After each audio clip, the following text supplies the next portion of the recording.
Hello Jolly Natics! Welcome back to our channel. For today's video, i-share lang namin yung naging experience namin nung kumain kami dito sa Boteju sa may SM City Baguio. Bali lunchtime nga yan at punuan na halos lahat ng kainan. At since dito nga may bakante at hindi pa kami nakakatry dito, kaya dito na lang kami kumain. So yung una nga namin sinubukan is yung prawn tempura rice bowl. Crispy at malaman yung mismong prawn. Malaki yung serving at approve na approve kay kuya.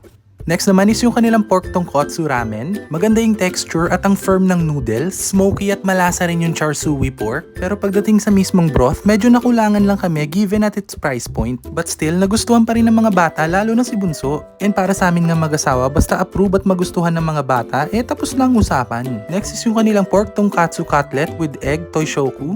Ever since talaga, bias ako basta pork tonkatsu ang usapan. And masasabi ko nga na isa to sa pinakamasarap na natikman ko. Yung tonkatsu sauce at yung pagka-breading sa mismong pork talagang high quality. So there you go Jolly Natics. Overall, masaya, masarap at sulit yung naging Boteju experience namin. And kung natakam at nag-enjoy nga kayo sa video na to, please don't forget to like, follow, and share our page for more videos like this. Thank you for watching!